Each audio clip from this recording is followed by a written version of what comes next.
تو سلامت رہے۔ یہی واقعہ آپ چین میں پیش آئے، یہی واقعہ آپ روس میں پیش آئے، اور اب جن علاقوں میں گیا تھا وہ ایک زمانے میں یوگوسلاویہ کے ماتحت ہوتے تھے، اور اس سے پہلے در حقیقت خلافت عثمانیہ جو ترکی کی عظیم خلافت تھی، وہاں اس کی حکومت تھی، وہاں بڑی عالیشان مسجدیں انہوں نے تعمیر کی تھیں، بڑے مدرسے بنائے تھے، بڑے بڑے علماء وہاں سے پیدا ہوئے تھے۔ لیکن جب غیر مسلموں کا اقتدار آیا اور آخر میں جا کر کمیونسٹوں کا اقتدار آیا، تو انہوں نے پھر وہی ظلم و ستم ڈھانے شروع کر دیے جو سارے کمیونسٹ ملکوں میں مسلمانوں پر ڈھائے گئے، اور پوری نسل کو تباہ کرنے کی پوری کوشش کی، اور بالآخر اللہ تبارک و تعالی نے جب ان کو آزادی عطا فرمائی 70 سال کے بعد، تو الحمدللہ اب مسلمان کم از کم باقی رہے، ایمان کی قدر و قیمت اور ایمان کی الحمدللہ روشنی ان کے دلوں کے اندر پھر بھی اللہ تعالیٰ نے محفوظ فرمائی، وہ اس کی قدر و قیمت پہچانتے ہیں۔ ابھی جب میں اتفاق سے اس مرتبہ جو میرا یہ دورہ ہوا تو 4 ممالک تھے، مقدونیہ، البانیہ، مونٹی نیگرو اور بوسنیا، ان 4 علاقوں میں جانا ہوا۔ اس میں سب سے زیادہ ظلم ڈھایا گیا البانیہ میں، جس کا میں نے پہلے بھی ایک مرتبہ دورہ کیا تھا، اور وہاں پر اس کے حالات پر میں نے اپنا سفر نامہ بھی لکھا تھا۔ اب 12 سال کے بعد اب جب جانا ہوا تو اس وقت جب 12 سال پہلے گیا تھا تو مسجدیں شہید ہوئی پڑی تھیں، کسی مسجد کو استیبل بنا دیا گیا تھا، کسی کو مدرسے کا کوئی اکا دکا کہیں کچھ مدرسے قائم ہونے شروع ہوئے تھے۔ آج 12 سال کے بعد جانے کے بعد دیکھا تو الحمدللہ جگہ جگہ مسجد کے مینارے نظر آئے۔ اور میں جب سب سے پہلے گیا تھا تو تبلیغی جماعت کا مرکز ایک چھوٹی سی جھونپڑی میں تھا، اور 2-3 آدمی کام کرنے والے موجود تھے صرف۔ ماشاءاللہ ہر جگہ تبلیغی جماعت اللہ تعالیٰ نے اس کو توفیق دی ہے، تو وہاں پر لیکن 2-3 آدمی تھے، اور تبلیغی جماعت کے بارے میں سارے لوگوں میں غلط فہمیاں پھیلا دی گئی تھیں کہ یہ سلفی لوگ ہیں، یہ وہابی ہیں، تو اس وجہ سے وہاں کام نہیں چل رہا تھا۔ تو الحمدللہ ہم نے جا کر وہاں پر بھی اور روس میں بھی لوگوں کو تعارف کرایا کہ جماعت کیا ہے، یہ اس کا مسلک کیا ہے، اور آپ لوگ اس کو وہابی اور سلفی کہہ کر یہ اس کو رد کریں گے تو ایک بہت بڑا نقصان کریں گے۔ اس کے ذریعے الحمدللہ آپ تک دین پہنچے گا، آپ کے عوام تک پہنچے گا۔ تو الحمدللہ وہاں کے علماء کو جب مطمئن کیا گیا تو پھر انہوں نے الحمدللہ تبلیغی جماعت کے کام کو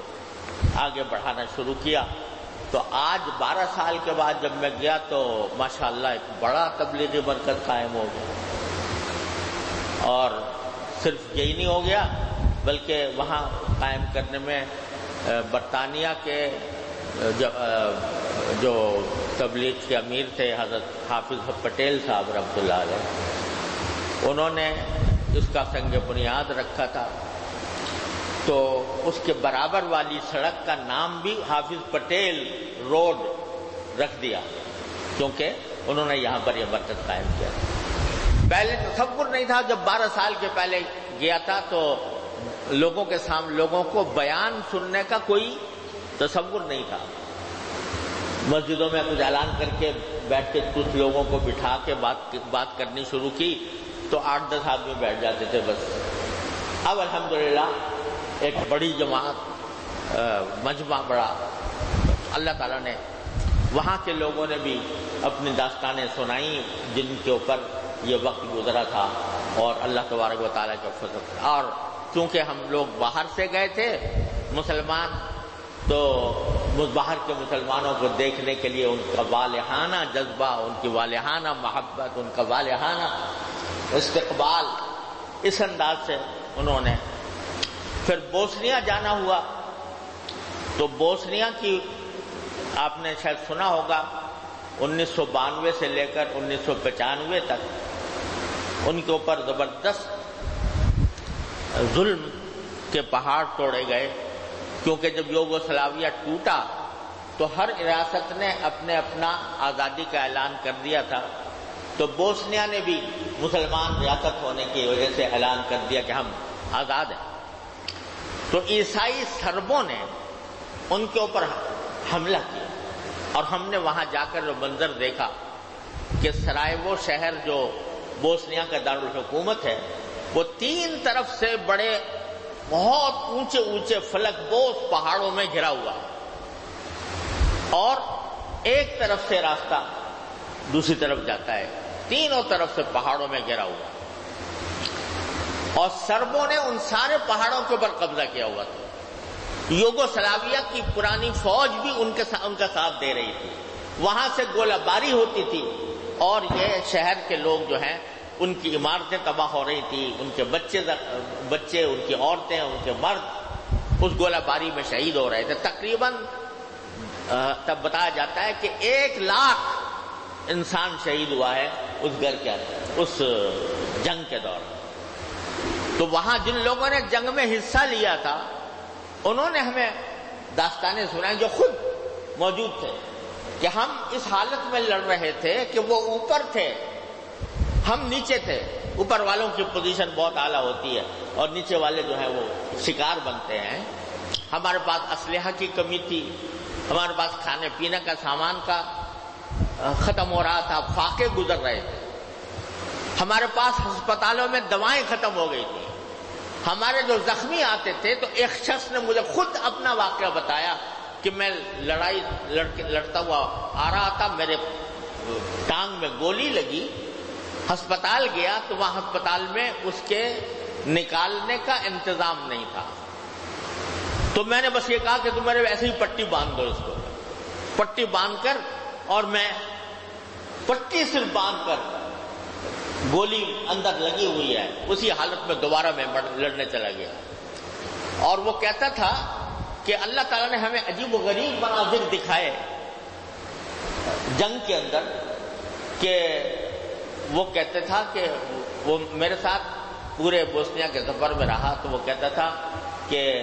رات کے وقت میں جب سربوں پہاڑ کے اوپر یہ سارا دن گولہ باری وغیرہ کر کے فائرنگ کر کے، جس کے نشانات اب بھی وہاں کی عمارتوں پر موجود ہیں، وہ سب کر کے جب رات کو کھانا کھا کر وہ شراب وراب پی کر بدمست ہوتے تھے، اس وقت ہم جاتے تھے پہاڑوں کے اوپر چڑھتے تھے، اور جو چھوٹا بہت اسلحہ ہمارے پاس موجود ہوتا تھا اس سے ان کے اوپر حملہ کرتے تھے تو وہ چھوڑ کر بھاگتے تھے. تو اس وقت ہم ان کے اسلحہ کو اور ان سے کھانا پینا لے کر پھر ہم واپس آتے تھے اپنے گھر، اپنے لوگوں کو پہنچاتے تھے. اور عالمی طاقتوں کا ظلم یہ تھا کہ انہوں نے ان تک اسلحہ پہنچانے کے سارے راستے مسدود کر